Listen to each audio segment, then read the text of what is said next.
নমস্কার। বঙ্গ সঞ্জীবনী সভা আয়োজিত কৃষ্টি পডকাস্টের দ্বিতীয় পর্বে আপনাদের সবাইকে স্বাগত। কৃষ্টি পডকাস্টে আজকের আলোচ্য বিষয় পূর্ব পাকিস্তান থেকে বাংলাদেশ, হিন্দু জনগোষ্ঠীর দুর্দশার চলমান গাথা। আজ আমাদের সঙ্গে যুক্ত হয়েছেন বিশিষ্ট লেখক এবং উদ্বাস্তুদের অধিকার রক্ষার আন্দোলনের অগ্রণী কর্মী ডক্টর মোহিত রায়। মোহিতবাবু, আপনাকে কৃষ্টি পডকাস্টে স্বাগত জানাই। নমস্কার। আজকের আমাদের আলোচ্য বিষয়ে প্রবেশ করবার জন্যে কিছু প্রাথমিক শব্দ এবং তার অর্থ একটু পরিষ্কার করে নেওয়া ভালো বলে আমার মনে হয়। সেই সূত্রে আমি প্রথম প্রশ্নটি আপনার কাছে রাখবো মোহিতবাবু। আমাদের বিষয়বস্তুর কেন্দ্রে রয়েছে একটি রাষ্ট্র যার নাম, পোশাকি নাম বাংলাদেশ, কিন্তু তার গত কয়েক মাসের এবং বলতে গেলে গত কয়েক বছরের যা আচরণ, বিশেষ করে তার সংখ্যালঘু হিন্দু জনগোষ্ঠীর প্রতি, তার সঙ্গে পূর্ব জমানার, মানে সেই রাষ্ট্রের পূর্ব জমানার আচরণের তুলনামূলক আলোচনা করে তার নাম বাংলাদেশ অথবা পূর্ব পাকিস্তান কোনটি বেশি উপযুক্ত বলে আপনার মনে হয়? এটি আমার প্রথম প্রশ্ন। দেখুন, আসলে বাংলাদেশ নামটা নিয়ে সবচেয়ে ভালো যে কথাটা বলা যায় সেটা হচ্ছে যে বাংলাদেশ হবার পর আবুল মনসুর আহমেদ আবুল মনসুর আহমেদ তার খুব বিখ্যাত যুক্তবঙ্গের রাজনীতিবিদ ছিলেন, পাকিস্তানের তো বটেই, এবং পাকিস্তানের কিছুদিন অ্যাক্টিং প্রাইম মিনিস্টারও হয়েছিলেন এবং সুলেখক রাজনীতিবিদ। তার আমার রাজনীতির 50 বছর একটি বই আছে, বহু পঠিত এবং খুবই ভালো। তাতে উনি এই বাংলাদেশ হওয়ার পর কি লিখছেন আমি সেটা একটু কোট করছি। বেশ। এক পাকিস্তানের জায়গায় দুই পাকিস্তান হইয়াছে। ভারত সরকার লাহোর প্রস্তাব বাস্তবায়নে আমাদের সাহায্য করিয়াছে। লাহোর প্রস্তাবে পাকিস্তান শব্দটির উল্লেখ নাই। এ প্রসঙ্গে বলে দিই, 1940-এর লাহোর প্রস্তাব অনুযায়ী পাকিস্তানের ভিত্তি তৈরি হয়েছিল এবং লাহোরে শহরে একটি স্তম্ভ আছে, মিনারে পাকিস্তান বলে, সেই লাহোর প্রস্তাবকে আর কি স্মরণ করে। তো লাহোর প্রস্তাবে পাকিস্তান শব্দটার উল্লেখ নাই, শুধু মুসলিম মেজরিটি রাষ্ট্রের উল্লেখ আছে। আসলে লাহোর প্রস্তাবে পরিষ্কার বলা হয়েছিল যে ভারতের মুসলিম প্রধান অঞ্চলগুলিতে কয়েকটি স্বাধীন মুসলিম রাষ্ট্রের প্রতিষ্ঠার কথা বলা হয়েছে। একেবারে ইংরেজিতে সোভারেন স্টেট কথাটা ব্যবহার হয়েছে। এবার আবুল মনসুর আহমেদ বলছেন যে লাহোর প্রস্তাবের পাকিস্তান শব্দের উল্লেখ নাই, তার মানে রাষ্ট্রের নাম পরে জনগণের দ্বারাই নির্ধারিত হবার কথা। পশ্চিমা জনগণ তাদের রাষ্ট্রনাম রাখিয়াছে পাকিস্তান, আমরা পূরবীরা মানে পূর্বের লোকেরা রাখিয়াছি বাংলাদেশ। এতে বিভ্রান্তির কোনো কারণ নেই। অর্থাৎ খুব পরিষ্কার বলছেন যে লাহোর প্রস্তাব অনুযায়ী অনেকগুলো রাষ্ট্র হওয়ার কথা ছিল এবং সেখানে বাংলাদেশ এবং তার নাম কি হবে তাও ঠিক হয়নি। ফলে এখন যখন অনেকগুলো রাষ্ট্র হচ্ছে, আমরা অর্থাৎ বাংলাদেশের মানুষরা ঠিক করেছে বাংলাদেশ, সুতরাং বাংলাদেশ পূর্ব পাকিস্তানেরই আরেকটি নাম মাত্র। বেশ, তাহলে সেখান থেকে আমরা যদি পরের প্রশ্নে যাই, তাহলে বলতে হয় যে এই পূর্ব পাকিস্তান স্ল্যাশ বা অথবা বাংলাদেশ, এই রাষ্ট্রটিতে হিন্দুদের, সংখ্যালঘু হিন্দু জনগোষ্ঠীর যে অবস্থা, তার তুলনামূলক বিচার যদি আমরা বিভিন্ন জমানা ধরে করি, শেখ হাসিনার জমানা পতন হয়েছে, তারপরে ইউনুসের অন্তর্বর্তীকালীন সরকার চলছে, এবং তারও আগে বিএনপি, তার আগে এরশাদ ইত্যাদি নানান জমানার আলোচনা যদি করি, আপনি যদি আমাদের সেই একটা তুলনামূলক ছবি তুলে ধরেন যে সংখ্যালঘু হিন্দু জনগোষ্ঠী বিভিন্ন জমানার মধ্যে দিয়ে কেমনভাবে কাটিয়েছে তাদের জীবন, তাদের জীবিকা সহজ ছিল না কঠিন ছিল, কিরকম ছিল, আমাদের দর্শকদের যদি বলেন। দেখুন, পাকিস্তানে, এক্ষেত্রে মূলত পূর্ব পাকিস্তানে সংখ্যালঘুদের অবস্থা কি হবে তা একেবারে 1947-এর 15ই আগস্ট থেকে ঠিক হয়ে গিয়েছিল। কারণ দেশভাগের অনেক আগে 1940 সালেই বি.আর. আম্বেদকর তার লেকচার্স অন পাকিস্তান যেটা আছে তাতে খুব পরিষ্কারভাবে বলেছিলেন যে সংখ্যালঘু বিনিময়ই নিঃসন্দেহে সাম্প্রদায়িক সমস্যার স্থায়ী সমাধান। এবং যখন বাংলা ভাগ হওয়াটা মোটামুটি ঠিক হয়ে গেছে, তখন শ্যামাপ্রসাদ মুখোপাধ্যায় তখনকার যে গভর্নরকে যে চিঠি দিয়েছিলেন তাতে খুব পরিষ্কারভাবে বলেছিলেন যে এই সংখ্যালঘু বিনিময়ের প্রয়োজন। এবং সেখানে আমার সামনে এক্ষুনি এটা নেই, সেখানে এমনকি সংখ্যা দিয়ে বলে দিয়েছিলেন যে তাহলে এত লক্ষ হিন্দু পশ্চিমবঙ্গে চলে আসবে, এত লক্ষ মুসলমান বাংলাদেশে চলে যাবে, এবং সেই নাম্বারগুলো তখনকার দিনে যাকে বলা হয় ম্যানেজেবল সেগুলো করা যায়, এবং তাহলেই কিন্তু সাম্প্রদায়িক সমস্যার সমাধানটা হয়ে যায়। মুশকিল হলো যে পাঞ্জাবে সেটা হয়ে গেল যথেষ্ট রক্তের এতে, কিন্তু তাতে কিন্তু পূর্ব পাঞ্জাব অর্থাৎ ভারতের পাঞ্জাব আর পশ্চিম পাঞ্জাব পাকিস্তানের পাঞ্জাব এতে কিন্তু আর প্রধান সাম্প্রদায়িক সমস্যা বলে আর কিছু নেই, সেটা সমস্যার সমাধান হয়ে গেছে। আমাদের পশ্চিমবঙ্গে এটা হলো না। এই না হবার জন্য অনেক কারণ আছে। একটি প্রধান কারণ হচ্ছে মোহনদাস গান্ধী নামক ভদ্রলোকের। তিনি যে 1919 সালে ভারতবর্ষে 1916 নাগাদ এলেন এবং তারপরে ভারতে ইসলামিক মৌলবাদের যে কজন প্রতিষ্ঠাতা, প্রাথমিক প্রতিষ্ঠাতার মধ্যে একজন হচ্ছে মোহনদাস গান্ধী। তিনি খিলাফত আন্দোলনকে সমর্থন করলেন, যাকে জিন্নাও সমর্থন করেননি। এবং মোপলা যে হিন্দু গণহত্যা হয়েছিল তাকে পর্যন্ত, হিন্দু গণহত্যাকে পর্যন্ত মোহনদাস গান্ধী সমর্থন করেছিলেন। এবং যে জন্য বি.আর. আম্বেদকর তার লেখায়, এবং তৎকালীন লেখায়, মানে উনি তো সমসাময়িক, লিখছেন যে কোনো সুস্থ মস্তিষ্কের মানুষ যে এরম কথা বলতে পারে উনি ভাবতে পারেন না, এটা আম্বেদকর বলছেন। তো যাই হোক, তো এখানে যখন ওই স্বাধীনতার একদম 15ই আগস্ট এই বাংলায়, যাকে কলকাতার কসাই বলা হয়, সুরাবর্দী, যে তখনকার দিনের বাংলার প্রধানমন্ত্রী ছিল, কিন্তু উনি সঙ্গে সঙ্গে পাকিস্তানে যাননি, কারণ এইটা মুসলিম লীগের নিজেদের ঝামেলা, উনি পাকিস্তানে গেলে কি পজিশন পাবেন ইত্যাদি।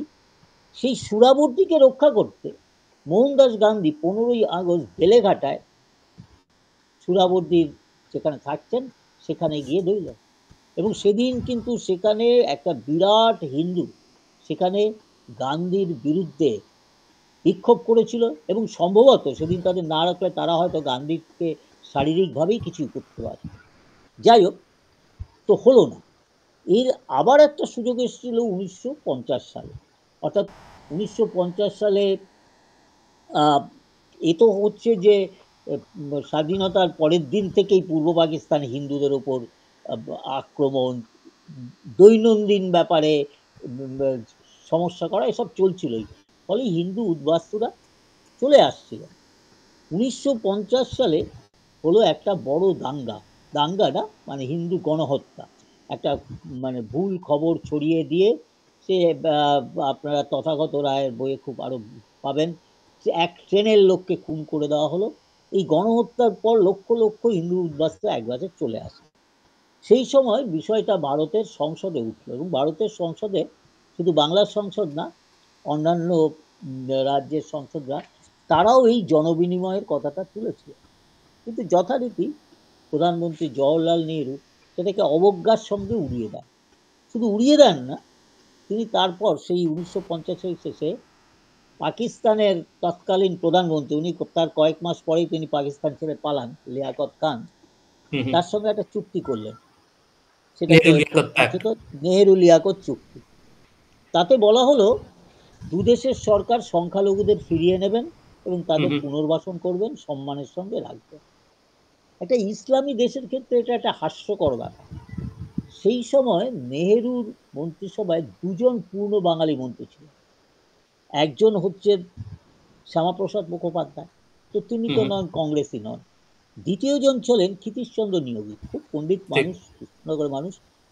তারা দুজনেই একসঙ্গে পদত্যাগ, এবং এই পদত্যাগ পত্রে শ্যামাপ্রসাদ বললেন, আমি পড়ে দিচ্ছি, ব্যাপক সংখ্যায় হিন্দুরা আসতেই থাকবেন, আর যারা আসবে তারা অন্যদিকে যে সমস্ত মুসলমান চলে গিয়েছিল তারা ফিরে আসবেন, এবং আমাদের দৃঢ় বিশ্বাস চুক্তিটির একতরফা রূপায়ণে মুসলমানরা ভারত ছেড়ে যাবেন না, আমাদের অর্থনীতি বিধ্বস্ত হয়ে যাবে এবং আমাদের দেশের মধ্যেকার সংঘাত আরো বেড়ে যাবে। এবং আম্বেদকরের দৈববাণীর মতো শ্যামা প্রসাদের মন্ত্রও কিন্তু একেবারে বাস্তব হয়েছে। আপনারা দেখবেন যে কিছু সংখ্যক মুসলমান যারা পশ্চিমবঙ্গে ছেড়ে চলে গিয়েছিলেন তখন তার 70% ফিরে আসে। কারণ পশ্চিমবঙ্গে যে সমস্ত মধ্যবিত্ত শিক্ষিত মুসলমান ছিলেন, আসলে কলকাতা থেকে অনেকগুলো মুসলিম পত্রিকা বেরোতো, সব বন্ধ হয়ে গেল, কারণ তারা সবাই পূর্ববঙ্গে চলে গেলেন। পূর্ববঙ্গে তখন মুসলমানদের চাকরির অভাব ছিল না, কারণ হিন্দুরা চলে এসেছেন, তারাও করলেন, তারা ওখানেই থেকে গেলেন। আর গরিব যে সমস্ত লোকেরা চলে গিয়েছেন তারা দেখলেন যে না, ওখানেও এখন কি কাজ, তারা 70% ফিরে গেলেন। এই যে পশ্চিমবঙ্গের ভবিষ্যৎ অন্ধকার করে দিল নেহরু লিয়াকত চুক্তি, এবং হিন্দুরা আসতেই থাকে। এবং পূর্ব পাকিস্তানের ক্ষেত্রে এটা আর কি, মানে রোজকার যদি ওই হিরণময় বন্দ্যোপাধ্যায়ের বই আছে উদ্বাস্তু, তাতে একটা খুব সুন্দর বর্ণনা আছে যে একটি হিন্দু মেয়েরা স্নান করতে গেলে তার পাশে চারিদিকে যুবা থেকে প্রৌঢ় তারা দাঁড়িয়ে যান আর গিয়ে বলেন, পাক পাক পাকিস্তান, হিন্দুর ভাতার মুসলমান, মানে হিন্দু মেয়ের বর হবে মুসলমান। তো এরকম অপমান লাঞ্ছনা নিয়ে কি করে থাকতে পারে। সুতরাং হিন্দু এটা চলতে থাকলো। এরপর 1964 সালে পূর্ব পাকিস্তানের সময়ের কথা বলছি, একটা বড় গণহত্যা হলো। একটা কাশ্মীরের হজরতবালে কি কেস চুরি গেছে, সব পরে দেখা গেল পুরো মিথ্যা। কিন্তু 2500 কিলোমিটার দূরে কিছু ঘটনা ঘটছে, কিন্তু বাংলাদেশের মুসলমানরা কিন্তু তাতে সমানভাবে ক্ষিপ্ত হয়ে হিন্দুদের উপর আক্রমণ করছে।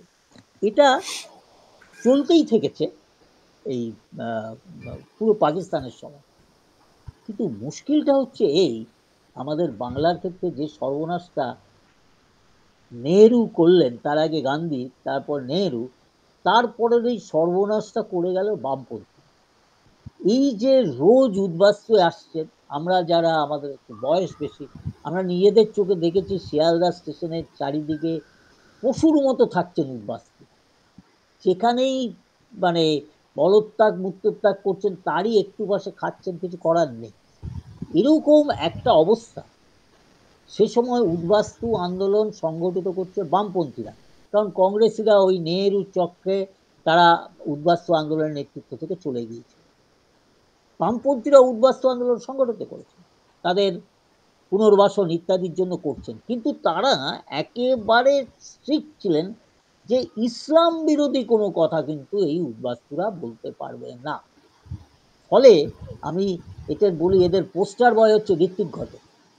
তিনি নাকি দারুণ ছবি করেন, তার ছবির মান কি তা নিয়ে আমার বলার কোনো ক্ষমতা নেই, কারণ কিন্তু অনেকেই মনে করেন যেটা মেলোড্রামা কিছু, সেসব ছেড়ে দিয়ে তিনি হচ্ছেন উদ্বাস্তু দরদি একজন শিল্পী, শিল্প পরিচালক। অথচ তার কোনো ছবিতে কোনো কথাবার্তায় কেন উদ্বাস্তু হলেন এই কথাটি কোনোভাবে ঘুণাক্ষরেও বলেন, যে একেবারে আমরা যেমন বলি কুলীন ব্রাহ্মণ বিধবা আমি চোখেও দেখতে পারেন না এরা, এটা ছিল বামপন্থীদের একেবারে নির্দেশ। এবং তার ফলে সব বানানো গল্প লেখা হয়েছে। সমরেশ বসু নিজে উদ্বাস্তু থেকে পূর্ব পাকিস্তানে থাকতে পারেননি, চলে এসেছেন, তিনি 46-এর দাঙ্গার গল্প লিখছেন আদাব, কিরকমভাবে চটকলের মুসলমান শ্রমিক আর হিন্দু আর তার মধ্যে মিলন হচ্ছে, এসব বানিয়ে বানিয়ে গল্প সলিল চৌধুরীর গান চলে। এইটা পশ্চিমবঙ্গকে, তার চিন্তা ভাবনার জায়গাকে ধ্বংস করে দিয়েছে। কারণ বামপন্থীদের এই শিল্পীরা তারা কিন্তু খুব উচ্চ মানের ছিলেন, গুণমানের ছিলেন, তাদের প্রতিভার আমি কোনো রকমভাবে এ করার কোনো যোগ্যই নই, কিন্তু তারা এই সর্বনাশটি করে গেছে। এবং এই সর্বনাশটা চলেছে কীরকম, এখনো সেটা চলছে। 2007 সালে যাদবপুর বিশ্ববিদ্যালয়ের একটা গম্ভীর নামে ডিপার্টমেন্ট আছে, school of cultural text and records, তারা একটা বই বের করেছেন, ধ্বংস ও নির্মাণ, 26 জন হিন্দু উদ্বাস্তুর 19 জন পুরুষ মহিলা তাদের বিবরণ নিয়েছেন। এই বিবরণ শুনলে মনে হবে যে উদ্বাস্তু হওয়াটা খুব সাধারণ ব্যাপার। যেমন ধরুন একজন ভদ্রলোক, তার নাম হচ্ছে রথীন্দ্রনাথ ভট্টাচার্য, বাড়ি শ্রীহট্ট, কেন চলে এলেন? বলছেন, ওদের বই থেকেই কিন্তু কোট করছি, হুম। কমিউনাল এটা খুব একটা হয়নি, হিন্দুরা ন্যাচারালি সব পালাচ্ছে, আস্তে আস্তে সরে যাচ্ছে, কমিউনাল ব্যাপারটা আমি পাইনি। এই পুরো বইটার মধ্যে কোনো হিন্দু বলেননি যে মুসলমানরা খারাপ কিছু করেছে। অথচ যারা এসেছেন, আমি একদম বিজয়গড় কলোনির এগুলো, তাদের বেশিরভাগই সম্ভ্রান্ত পরিবার থেকে এসছেন। তাদের মহিলারা তার পরের 40 বছর বিজয়গড়ের ডোবার ধারে বসে বাসন মেজেছেন আর খোলা জায়গায় টিউবওয়েলে স্নান করেছেন। কিন্তু এই যে বামপন্থীরা ন্যারেটিভটা তৈরি করে দিয়েছিলেন যে মুসলমানদের বিরুদ্ধে কথা বলা যাবে না, এবং এটা শুধু ন্যারেটিভ তৈরি করেননি, এরপর যখন বামপন্থীরা তো তখনও ক্ষমতায় আসেনি, সময় আসতে আসতে অনেক দেরি, বামপন্থীরা ক্ষমতায় এসেছেন, এসে 1989 সালে বামপন্থী সরকারের সার্কুলার নাম্বারটাও আমার কাছে রয়েছে, পরিষ্কার বলা হলো, বা বইয়ের ক্ষেত্রে, টেক্সট বইয়ের ক্ষেত্রে, Muslim rule should not attract any criticism. Destruction of temples by Muslim invader and rules should not be mentioned. সুতরাং গত প্রায় 70 বছর ধরে আমাদের প্রথমে পূর্ব পাকিস্তান, তারপরে বাংলাদেশ, এতে ফেক ইতিহাস তৈরি হয়েছে, এবং আমরাও, আমাদের যাদের এখন বয়স বেশি, আমরা সেই সমস্যাটার অবস্থার মধ্যে দিয়ে গেছি। আমরাও এই ফেক ইতিহাসে একই বৃন্তে দুটি কুসুম, এই বিষবৃক্ষের ছায়া বড় হয়েছে। বেশ।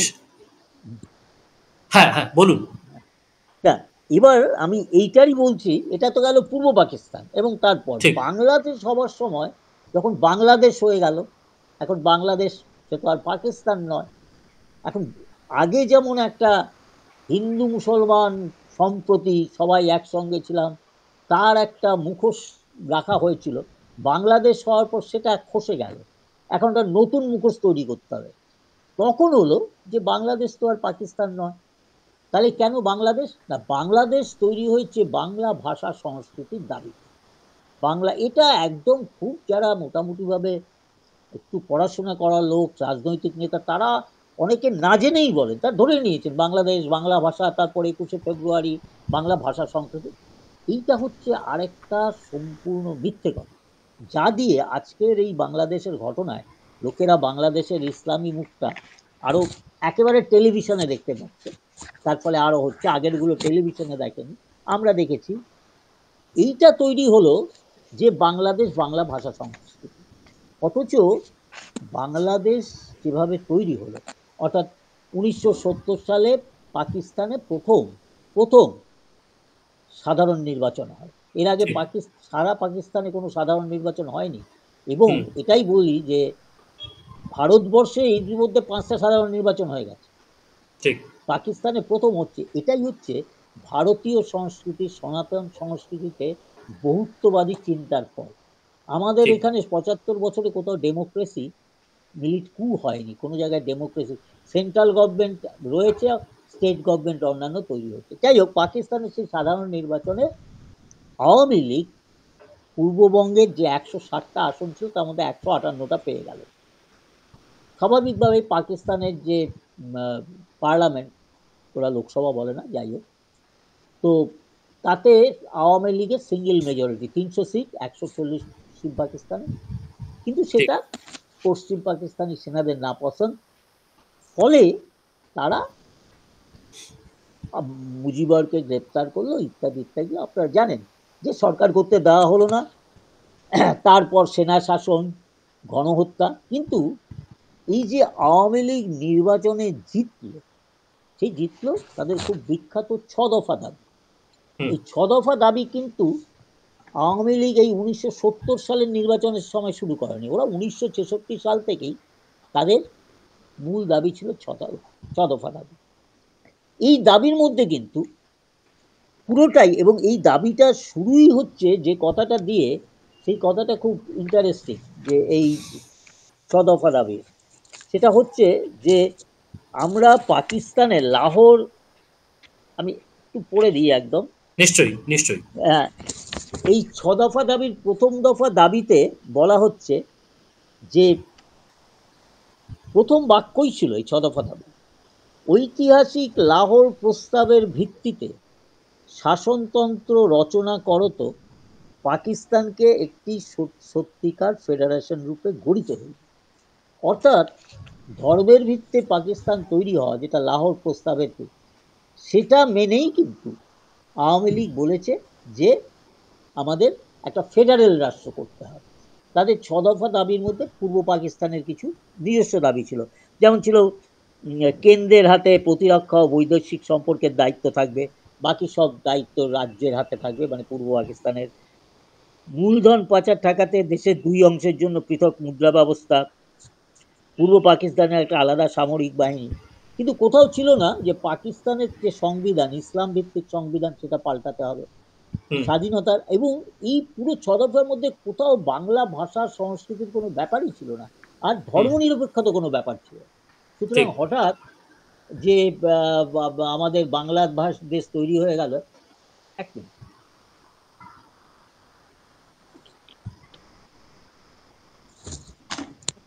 সেটা হচ্ছে আমাদের, হ্যালো, হ্যাঁ, শুনতে পাচ্ছি। হ্যাঁ, শুনতে পাচ্ছি। তো এটা হচ্ছে পুরো আমাদের এইখানের যে বাম সেকুলারদের একটা আবহাওয়া তৈরি করেছে। এবং এর মধ্যে সবচেয়ে যে বিষয়টি কাজ করেছে, আমাদের এখানেও দেখবেন এখন বিভিন্ন জায়গায় ২১শে ফেব্রুয়ারির যে স্মারক, শহীদ স্মারক, সেটা বানানো হয়েছে। ২১শে ফেব্রুয়ারি বাংলা ভাষা, বাংলা ভাষার জন্য প্রাণ দিয়েছেন, আমরাও বাঙালি। এটা সম্পূর্ণ মিথ্যা। ২১শে ফেব্রুয়ারির সঙ্গে পশ্চিমবঙ্গের কোনো সম্পর্কই নেই। কারণ ২১শে ফেব্রুয়ারিটা ছিল একটা পলিটিক্যাল ডিসিশন। মানে আমি ওই আবুল আহমেদকেই কোট করব, আমি একটু পড়ে দিই যে পাকিস্তান সৃষ্টির সময় থেকেই পাকিস্তানে বাংলা ভাষার কি স্থান হবে, এটা কিন্তু ১৯৪৭ থেকেই ৪৬ থেকেই আলোচনা হচ্ছিল। কারণ তখনই পাকিস্তান হবে প্রায় ঠিক হয়ে গেছে।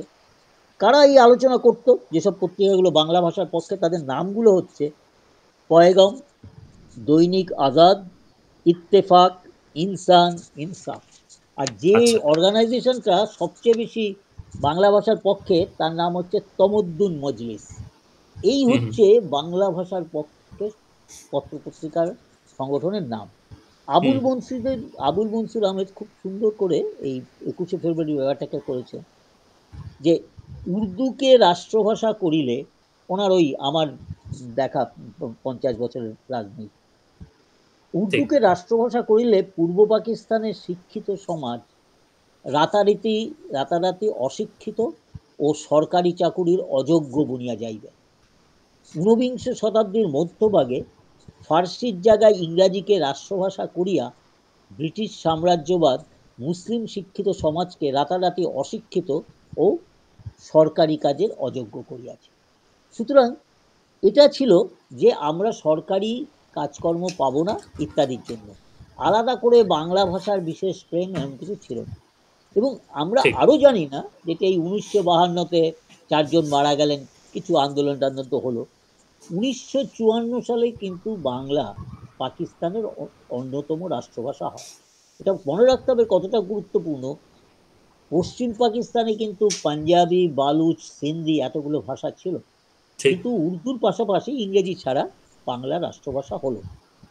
এবং তারপর থেকে কিন্তু পাকিস্তান শাসকদের বাংলা ভাষার বিরুদ্ধে কোনো রকম কোনো কিছু ছিল না। আর বাংলা ভাষা আন্দোলন ১৯৫৪ সালে সমাপ্ত। পুরনো আপনারা পাকিস্তানের ডাক টিকিট দেখবেন, পোস্টকার্ড দেখবেন, সরকারি বিজ্ঞপ্তি দেখবেন, সবেতেই বাংলা রয়েছে। পাকিস্তানের করাচি বিশ্ববিদ্যালয়, তারপরে লাহোর বিশ্ববিদ্যালয়, তাতে সব বাংলা ভাষার বিভাগ ছিল, সেখানে বাংলা ভাষা পড়াশোনা করা হয়। ওদের আপত্তিটা ছিল কোথায়? বাংলা ভাষায় হিন্দু প্রভাব, সেটাকে কমাতে হবে, রবীন্দ্রনাথ এত রাখা যাবে না। বাংলা ভাষার সঙ্গে পাকিস্তানের কোনো সমস্যা ছিল না। সুতরাং আমাদের এই যে বাংলা ভাষার সঙ্গে বাংলাদেশ, আমাদের সঙ্গে যোগাযোগ, এই ব্যাপারটা একেবারেই একটা খুব চাপিয়ে দেওয়া ব্যাপার। আজকের দিনে আরেকটা জিনিস আরো পরিষ্কার করে বলা দরকার, যে বাংলা যার মাতৃভাষা সেই বাঙালি নয়, খুব হুম, পরিষ্কার করে বলা উচিত। কারণ অস্ট্রেলিয়ার লোক ইংরেজিতে কথা বলে, এমনকি ক্যারাবিয়ান আইল্যান্ডসের লোকেদেরও এখন মাতৃভাষা ইংরেজি, কিংবা ঠিক, আমেরিকা তো আছে, তারা কেউ ইংরেজ নয়। বা একদম। টোটাল সাউথ আমেরিকায় মেসি স্প্যানিশে কথা বলেন বলে কেউ মেসিকে স্প্যানিশ বলে না। বা ব্রাজিলের লোক বেশিরভাগ পর্তুগালে কথা বলে, পর্তুগিজে। সুতরাং তাহলে কে বাঙালি? এটা রবীন্দ্রনাথ অনেক আগেই বলে গেছেন, আমার হাতের সামনে কোটটা নেই, যে ভাষা দিয়ে জাতি হয় না। তাহলে কি দিয়ে হয়? কে বাঙালি? যার মাতৃভাষা বাংলা এবং যে আমাদের 5,000 বছরের ভারতীয় উত্তরাধিকারকে সঙ্গে স্বীকার করেন, তিনিই বাঙালি। এই উত্তরাধিকারের যে সবকিছু ভালো তা নয় কিন্তু, তার মধ্যে বিভিন্ন আছে, আমি তার একটা, এটাই তো আমাদের বহুত্ববাদী ধারণা। এর থেকেই এতগুলো হিন্দু ধর্মের এক একটা অংশ, শিখ বলুন, বৌদ্ধ বলুন, জৈন এসেছে। সুতরাং ঠিক।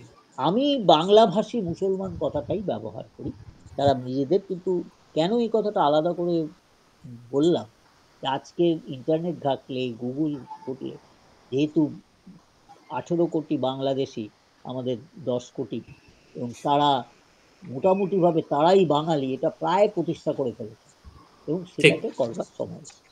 এখানে ছোট্ট করে আমি একটা তথ্য যোগ করি যে এবছর 2024-এর 5ই আগস্ট হাসিনা সরকারের পতনের পরে আমরা প্রথম যে মানে একদম চমকে দেওয়ার মতো ছবি দেখতে পেলাম ইন্টারনেটের হুম, মাধ্যমে, তা হচ্ছে শেখ মুজিবের বিভিন্ন মূর্তি এবং ছবির হুম, ধ্বংস, এবং সে ধ্বংসের যে উৎসব, তাতে মানে উৎসব শব্দটাই ব্যবহার করছি কারণ তাতে সোৎসাহে মানুষ যোগ দিচ্ছেন।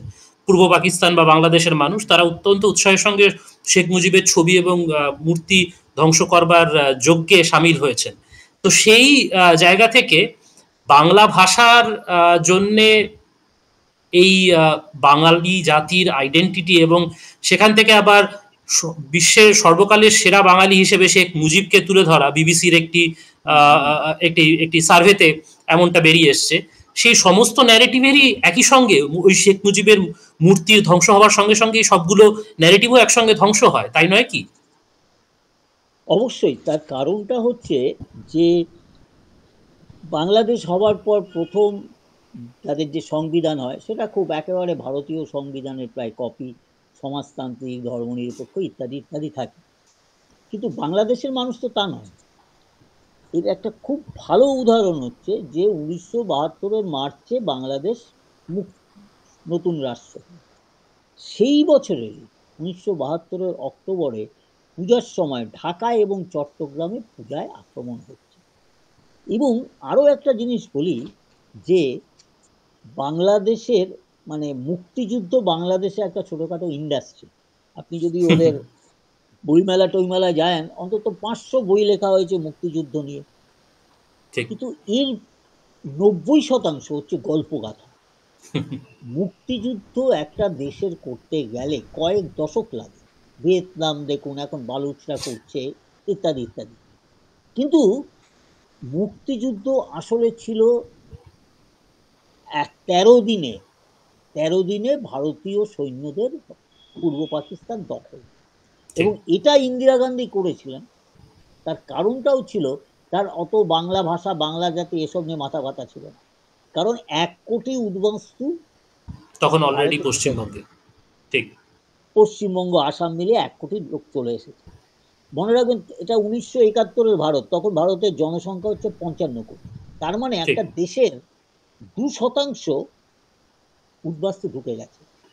এরা যদি বছরের পর বছর থাকে, এমনিতেই তো সাধারণ উদ্বাস্তু আসা আছে, তাতে পশ্চিমবঙ্গের অর্থনীতি 50 বছর ধরে হয়েছে, ইম্প্যাক্টেড হয়েছে।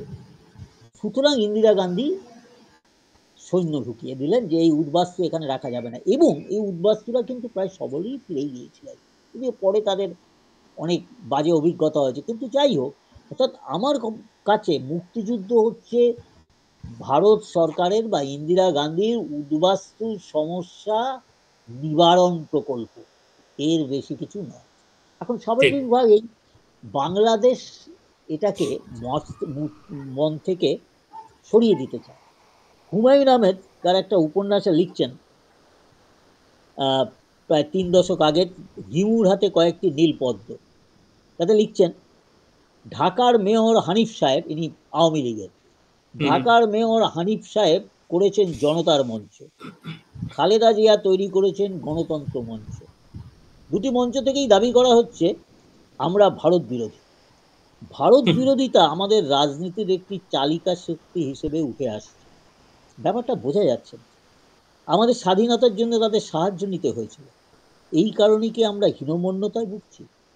আমাদের সারা দেশে অসংখ্য স্মৃতিস্তম্ভ আছে, কিন্তু যেসব ভারতীয় সৈন্য আমাদের স্বাধীনতার জন্য জীবন দিয়েছেন, তাদের জন্য আমরা কিন্তু কোনো স্মৃতিস্তম্ভ করিনি। কেন করিনি? করলে কি আমরা জাতি হিসেবে ছোট হয়ে যাব? কিন্তু হুমায়ুন আহমেদ যে কথা বলেননি, বা ওনার পক্ষে বলা সম্ভবও ছিল না দুর্বিষহ করতেই, কারণ ভারত বিরোধিতা মানে শুধু এই ইন্দিরা গান্ধী বা এখন নরেন্দ্র মোদীর বিরোধিতা নয়। ভারত বিরোধিতা মানে ভারতীয় সনাতনী সংস্কৃতির ৫,০০০ বছরের সংস্কৃতির বিরোধিতা। এটা তো পাকিস্তান তৈরির মূল কথা। এবং বাংলাদেশ তো আসলে পূর্ব পাকিস্তান, ফলে প্রতিটি বাংলাদেশের মানুষের মধ্যে এটাই ঢুকে আছে। এবং ভারত বিদ্বেষ, এটা আমি ওই হুমায়ুন আহমেদেরই আরেকটি গল্পের কথা বলি, আবার নামটা ভুলে গেছি। হুমায়ুন আহমেদের একটা চরিত্র আছে হিমু, সে হুম একটা হুম বেশ পাগল টাইপের অর্ধ সন্ন্যাসী। তো সেখানে তার মামারা ঠিক করেছে এবার হিমুর বিয়ে দিতে হবে। তো হিমুকে বলছে, তাই হিমু তো সবসময় মজা করে, বলছে হ্যাঁ করবো, কিন্তু বউকে খাওয়াবে কি? সে তো, তার তো পাঞ্জাবিতে পকেটও নেই যে টাকা রাখবে। তখন ওর মামারা বলছে যে ও কোনো ব্যাপার না, ওই আমাদের গ্রামের সাহাদের তো দোকান টোকান আছে, ও একটু ঠেলা দিলেই ও ইন্ডিয়া পালাবে, সে দোকান তুই নিয়ে নিবি। এইটা হচ্ছে একটা সাধারণ ব্যাপার। আরো খুব মজা, যেখানে পশ্চিমবঙ্গের মুসলমানরা আজকের এই সময়ে কি করবে তার একটা ইঙ্গিত আছে আল মামুদের লেখায়। আল মামুদ পরে যথেষ্ট, মানে কি বলবো, কট্টরপন্থী হয়ে গিয়েছিলেন, সেটা অবশ্য কতগুলো ঘটনার ব্যাপারে আমার মতে এখনো বাংলার, বাংলা ভাষার অন্যতম শ্রেষ্ঠ কবি। তো উনি উপমহাদেশ উপন্যাসে লিখছেন, হুম আমি পানওয়ালার দিকে তাকালাম। ৬০ ৬৫ বছরের বৃদ্ধ, কাঁচা পাকা চাপদাড়ি, মাথায় টুপি, নিবিষ্ট দক্ষতায় কাটা পান পাতার ওপর খয়ের ঘষছে। এই সুযোগে আমি জিজ্ঞেস করলাম, বালু হক্কাক লেনটা কোন দিকে? সেখানে কার বাড়ি যাবেন? চমকে প্রশ্ন করলো লোকটা, আপনারা পূর্ব পাকিস্তান থেকে এসেছেন? আমিও নন্দিনী একসাথে জবাব দিলাম, হ্যাঁ। আমাদের জবাব শুনে লোকটা এক অদ্ভুত কাণ্ড করে বসল। সে হাতের পান দুটো ছুঁড়ে সামনের বালতিতে ফেলে দিল। আমি অবাক হয়ে প্রশ্ন করলাম, কি ব্যাপার? সামনের দোকান থেকে পান নিন, আমি আপনাদের কাছে পান বেচবো না। আপনারা পাকিস্তান ভেঙে দেওয়ার জন্য হিন্দুস্তানে গদ্দারি করতে এসছেন। আমরা হিন্দুস্তানি মুসলমানরা আপনাদের ঘৃণা করি, হুম যান আগে বাড়ে। এইটা হচ্ছে পশ্চিমবঙ্গের মুসলিম জনসাধারণের একটা প্রকৃত চিত্র। আপনারা দেখবেন শেখ হাসিনা যখন এই গণহত্যাকারীদের শাস্তি দিচ্ছিলেন, ফাঁসি দিচ্ছিলেন, আমাদের এই কলকাতা ময়দানেই শেখ হাসিনার ফাঁসির জন্য বিশাল মিটিং হয়েছিল। এবং কয়েকদিন আগে তো তৃণমূলের মন্ত্রী সিদ্দিকুল্লাহ তিনি বলে দিয়েছেন যে ইউনিসকে সমর্থন করি। সুতরাং আমাদের পশ্চিমবঙ্গের মধ্যে একটা বাংলাদেশ তৈরি হয়ে আছে, যেটা মানসিকভাবে তারা পূর্ব পাকিস্তানের লোক। আমরা যতই ভাবি না তার কোনো কিছু পাল্টাবে না, কারণ এটা হচ্ছে একটা সংস্কৃতির লড়াই, দুটো সংস্কৃতির লড়াই, একটা আব্রাহামিক সংস্কৃতি এবং আরেকটা ভারতীয় সনাতনী সংস্কৃতি। পৃথিবীতে দুটি প্রাচীন সংস্কৃতি, আরেকটা তিনটি বলা যেতে পারে, বেঁচে রয়েছে। সেটা হচ্ছে যারা প্রবাহমান, ভারতীয় সংস্কৃতি আর চীনের সংস্কৃতি। ঠিক আর খুব কম হলেও কিন্তু পৃথিবীতে তাদের প্রভাব বিরাট, সেটা হচ্ছে ইহুদিরা, তাদের সংস্কৃতি। কিন্তু এই আব্রাহামিক সংস্কৃতির সব লোকেরাই কিন্তু এই ভারতীয়, এই যে পশ্চিমীদের যে ভারত বিরোধী, তার একটা বড় কারণই হচ্ছে এই সাংস্কৃতিক বিরোধিতা। তারা আমাদের এই, যেহেতু আমাদের ধর্মকে ওরা রিলিজিয়ান বানিয়ে দিয়েছেন। ধর্ম আর রিলিজিয়ান তো এক নয়। সুতরাং আজকের যে বাংলাদেশ লোকে যে কোনো কারণেই হঠাৎ মিডিয়া দেখাচ্ছে, সবাই দেখতে পাচ্ছে কিভাবে মন্দির ভাঙা হয়, কিভাবে ভাঙা হয়, সেখানে কিন্তু আমাদের মতো যারা এ নিয়ে একটু ভাবনা চিন্তা করেছি, জানি, আমাদের কাছে এটা নতুন কিছু। এটাই বাংলাদেশের আসল। এবার আমি অন্য আরেকটা প্রসঙ্গ, আপনি বলেছিলেন যে শেখ হাসিনা বা এর ওই বিভিন্ন যে হয়েছে, তাদের মধ্যে সংখ্যালঘুদের কি প্রভাব, কি হয়েছে অবস্থার তুলনামূলক। অবস্থা। এখন তুলনামূলকভাবে শেখ হাসিনার আমলে বা আওয়ামী লীগের আমলে হিন্দুরা তুলনামূলকভাবে কিছুটা ভালো থাকে, কিন্তু সেই সময় কিন্তু ওই হিন্দুদের চলে আসা চলছেই। মানে এই নয় যে শেখ হাসিনার আমলে, এবং ব্যাপারটা এরকম, এটা ঘটনা যে শেখ হাসিনার গত 15 বছরে প্রচুর সরকারি চাকরিতে এবং ভালো ভালো পদে হিন্দুরা সুযোগ পেয়েছে, এটা ঘটনা। কিন্তু এই যে এই 2021-এ 3 দিন ধরে সারা বাংলাদেশ দুর্গাপূজার সময় যে হলো, তাতে কারো শাস্তি হলো, একজনকে মাত্র ধরা হয়েছিল, তাকেও পাগল বলে ছেড়ে দেওয়া হয়েছে। ঠিক। শুধু তাই নয়, বাংলাদেশের যারা মানবাধিকার কর্মী যারা কাজ করেন, এই রবীন্দ্রনাথ দত্ত যারা মামলাগুলো করেন, তাদের কথাই আমরা মামলা করি, মামলায় হয়, কোর্টে নোটিশ আসে, কিন্তু আজ পর্যন্ত কারো সাজা হয়।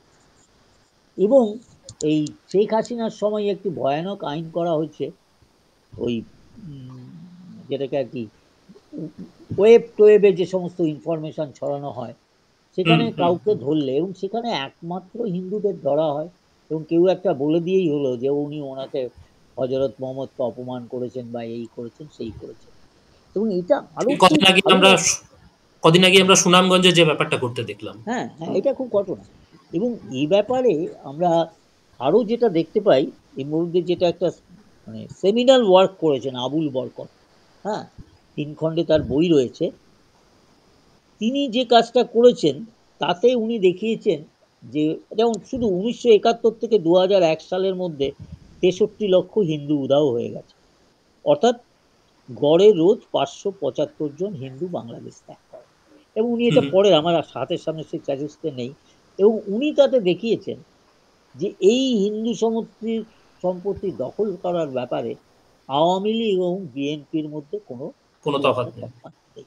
সুতরাং সার্বিকভাবে এমনিতে শেখ হাসিনার সময় শহরাঞ্চলের লোকগুলা অনেকে থাকে, বিশেষত যখন 2001 সালে বেগম জিয়া আবার ক্ষমতায় এলেন, তখন 5 বছরে যে প্রচণ্ড অত্যাচার নামে আসে হিন্দুদের ওপর, তার ওপর একটা 3 খণ্ডে প্রায় 3000 পৃষ্ঠার একটি রিপোর্ট বের করা হয়।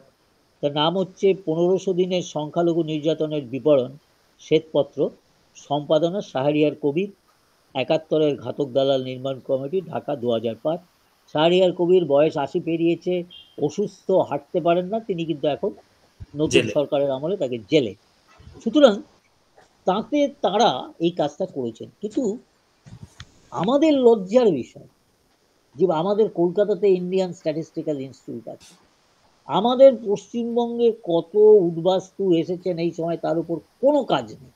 উল্টো একেবারে মার্ক্সবাদী কিছু গবেষক আছেন, তারা মাঝে মাঝে পত্রিকায় লেখেন না, একজন অনুপ্রবেশ বলে কিছু হয়নি, অনুপ্রবেশ কিছু না, একদম একটি বাচ্চা ছেলেও সে সিম্পলি আমাদের মানে জনসংখ্যার যে জনগণনার রেজাল্ট ফলাফল দেখলেই সেটা বুঝতে পারবে। কিন্তু কোনো রকম কাজ হয় না।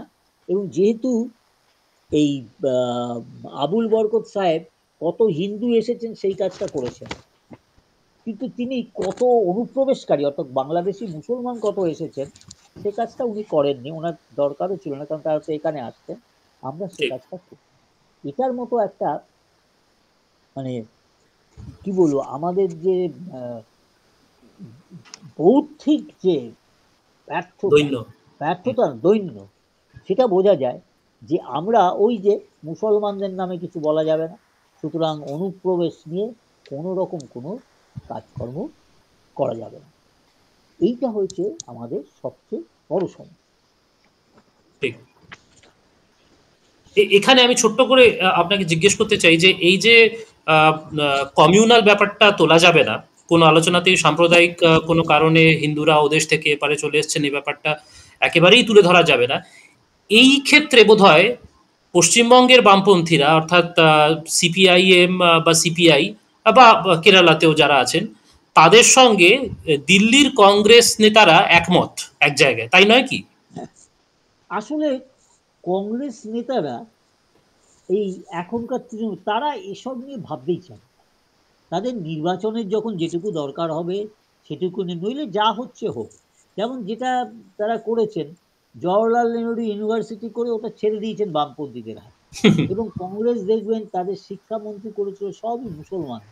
সুতরাং কংগ্রেসের মধ্যে এই দৈন্যটাই রয়েছে, এবং তারা সেকুলারিজমের নামে ভারতবর্ষে যেভাবে সংবিধান হয়ে রয়েছে ইত্যাদি ইত্যাদি, তারা সেটাই করে রয়েছে। কিন্তু একটা জিনিস এটাও আবার বলতে হবে, এটা আমাদের মতো যে সময় যারা ভাবনায় রয়েছেন তাদের ব্যর্থতা। আমরা ভারতে গত 10 বছরে যথেষ্ট শক্তিশালী হওয়া সত্ত্বেও আমরা বৌদ্ধিক ব্যাপারে একদমই এগোনোর ঠিক মতো প্রচেষ্টা করি।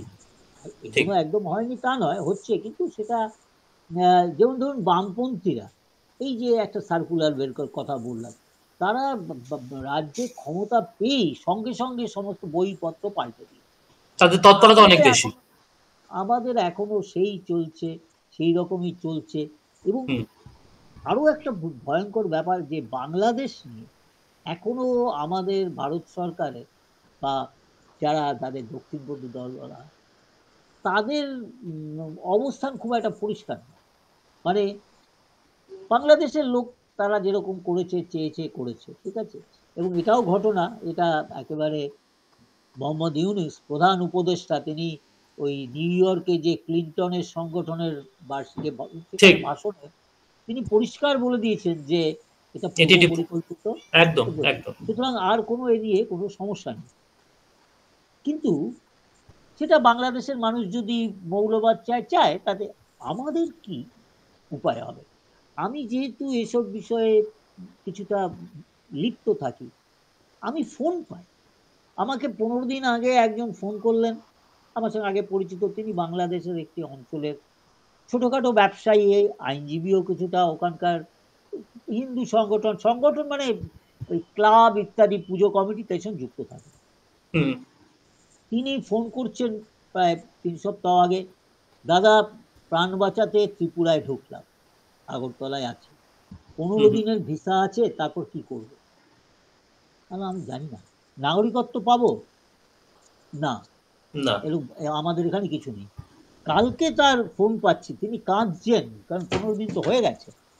হ্যাঁ, এবার তিনি কি করবেন? তো এটা আমরা ভাববো না, এটার কি করতে হবে সেটা আমরা ভাববো না। এই যে আকুলতা, আরেকজন, আমি নাম ধাম কারোরই অবশ্যই বলবো না, তিনি হিন্দু বৌদ্ধ ঐক্য পরিষদের দীর্ঘদিনের একজন ছোটখাটো নেতৃত্বের জায়গায় আছেন, পশ্চিমবঙ্গে অনেকবার আমাদের অনুষ্ঠানে এসেছেন। তিনি বলছেন, দাদা এসে কি করব, কিন্তু আমরা আসছি না, কিন্তু আমার ছেলেটাকে বা ঠিক করছি পাঠিয়ে দেবো, ওকে অন্তত মানুষের মতো বাঁচিয়ে। তো এই অবস্থায় আমাদের ভারত, আমরা যাকে মনে আজকাল বলা হয় আমরা প্রায় তৃতীয় শক্তি হয়ে উঠেছি, অন্তত তৃতীয় না হলে চতুর্থ শক্তি, বিশ্বগুরু। আমরা দেখে যাব, বিশ্বগুরু, আমরা এটা দেখে যাব। এবং এটা আমরা দেখছি না, আমরা দেখছে কে? নেপালের লোক, দেখছে শ্রীলঙ্কার লোক, দেখছে সমগ্র পাকিস্তানের উপমহাদেশ। লোক। হ্যাঁ, বাংলাদেশ তো আছেই। এবং দেখবেন আমাদের এখন চারদিকে শত্রু।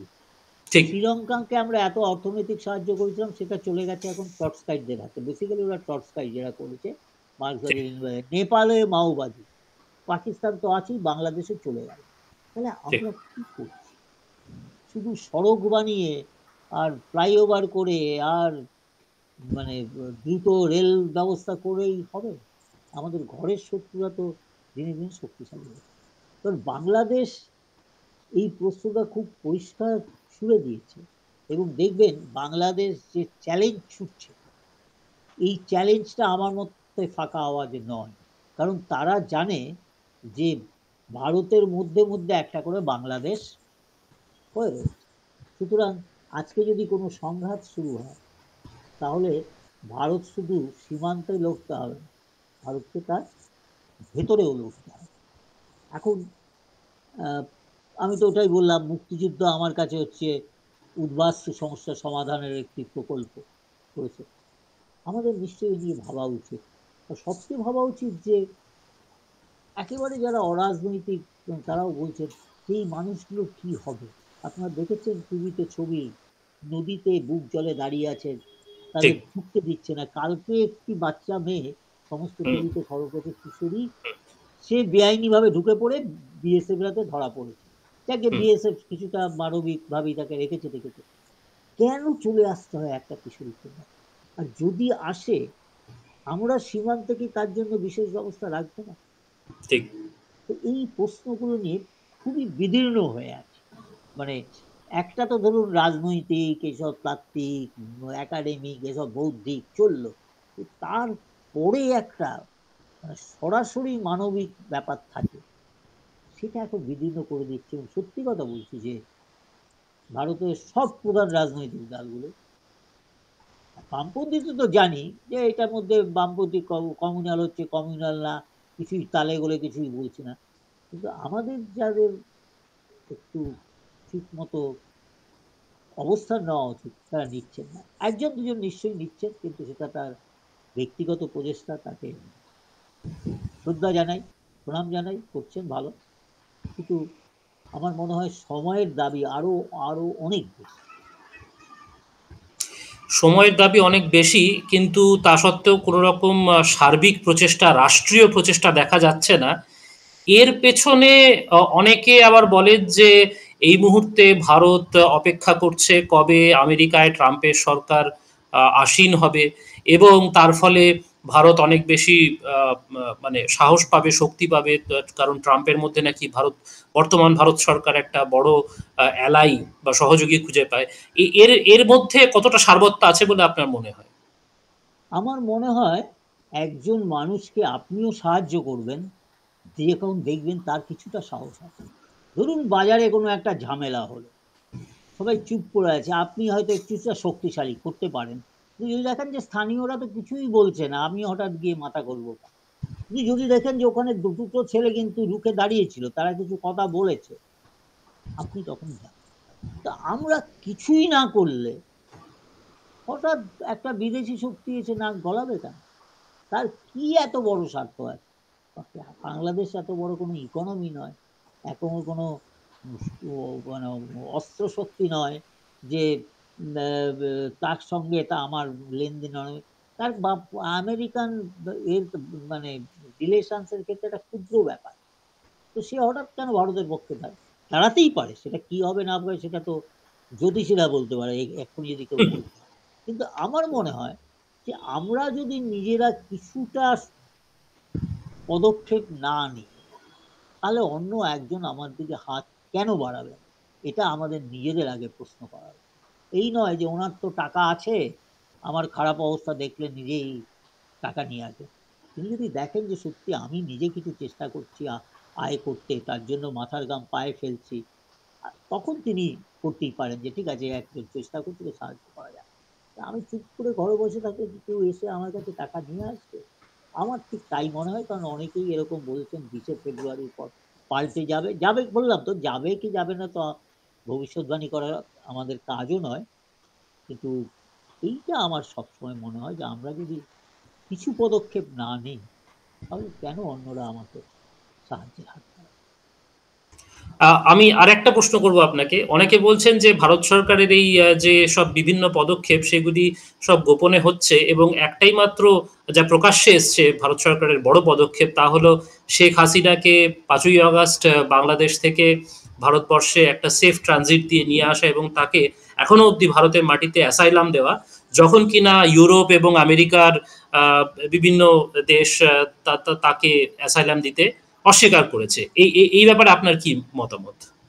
না, আমার মনে হয় যে এই অ্যাসাইলাম দেওয়ার ব্যাপারটা বাংলাদেশের সেনাবাহিনীর সঙ্গেই একটা কোনো আলোচনা ভিত্তিক হয়েছিল, কারণ বাংলাদেশের সেনাবাহিনীর হেলিকপ্টারে করেই উনি আগরতলা এসেছেন, ঠিক। এবং বাংলাদেশ সেনাবাহিনীরই একটি সেনা বিমানে দিল্লি গিয়েছে।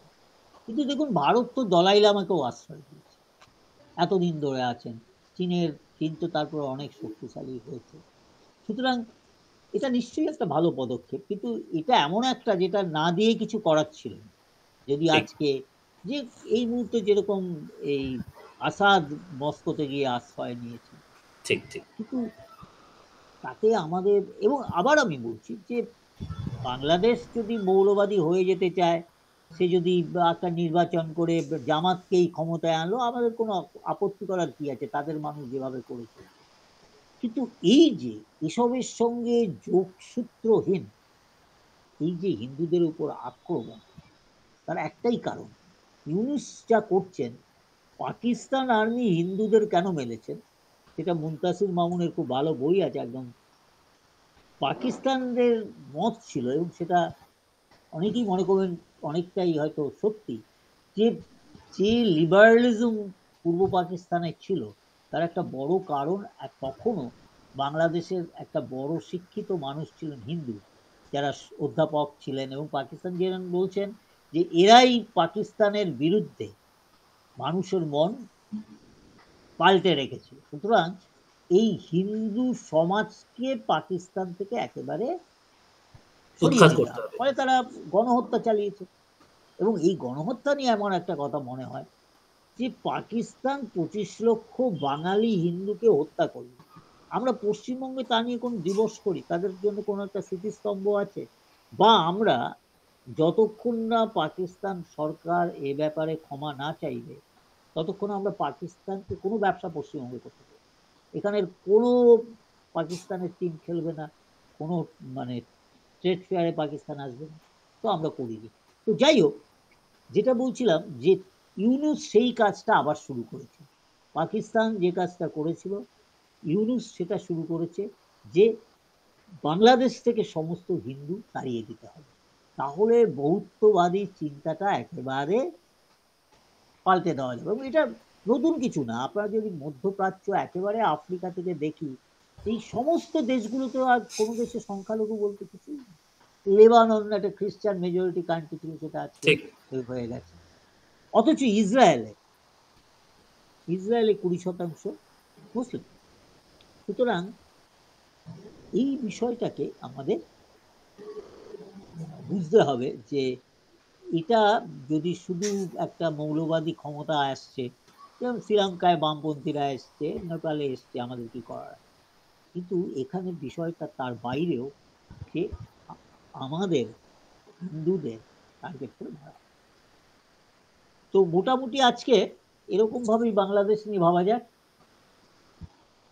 আমি শেষ একটা প্রশ্ন আপনাকে করবার লোভ সামলাতে পারছি না। আপনি গণহত্যা শব্দটি ব্যবহার করেছেন কথা প্রসঙ্গে। গত 5ই আগস্ট থেকে শুরু করে আজ পর্যন্ত, আজ 11ই ডিসেম্বর, এই গত কয়েক মাসে, 4 মাস মতন সময়ের মধ্যে যা যা অত্যাচার বাংলাদেশ বা পূর্ব পাকিস্তানের হিন্দুদের সহ্য করতে হচ্ছে, তাকে কি গণহত্যা বা জেনোসাইড বলা যায়? আমার মনে হয় যে এটা একেবারে যে আন্তর্জাতিক গণহত্যার যে সংগ্রাম, তাতে শুধু হত্যা নয়, কারোকে যদি কোনো একটা স্পেসিফিক কমিউনিটিকে টার্গেট করে যদি তার ইকোনমি ধ্বংস করে দেওয়া হয়, হুম। হ্যাঁ, তাদের পালিয়ে যাওয়া, ভয় সৃষ্টি করার কথাও আছে। হুম। হয় এগুলো ভয় সৃষ্টি, তারপর তাদের অঞ্চল থেকে চলে যাওয়া, এই সবই গণহত্যার মধ্যে পড়ে। ঠিক। কিন্তু যেহেতু এর মধ্যে একটা হত্যা কথা আছে, হ্যাঁ, সেজন্য এটা যুক্তির দিক থেকে আপনি বলতেও পারেন, কিন্তু এই হত্যা একটা মানে কিছুটা একটা বড় পরিমাণে না হলে এখনো গণহত্যা কথাটা সেভাবে ব্যবহৃত হয় না। আমারও মনে হয় যে এক্ষুনি শব্দটা ব্যবহার না করা ভালো, কারণ এখনো তো সময় আছে যে ডিপ্লোম্যাটিক, কূটনৈতিক বা বিভিন্ন অর্থনৈতিক পদক্ষেপে বিষয়টাকে কিছুটা সামলে নেওয়া যাবে। এই একেবারে গণহত্যা ইত্যাদি বললে হয়তো সেই সুযোগটা নাও থাকে। বেশ, অনেক ধন্যবাদ ডক্টর মোহিত রায় আপনাকে আজ আপনি আমাদের সময় দিয়েছেন এবং বিভিন্ন প্রশ্নের বেশ গভীরে গিয়ে বিশ্লেষণ করে জবাব দিয়েছেন। এজন্য আরও একবার বঙ্গসঞ্জীবনী সভা এবং কৃষ্টি পডকাস্টের তরফ থেকে আপনাকে কৃতজ্ঞতা জানাই। ধন্যবাদ, ভালো আপনাকেও থাকবেন। আমাকে আমন্ত্রণ করার জন্য ধন্যবাদ। ধন্যবাদ, শুভরাত্রি। শুভ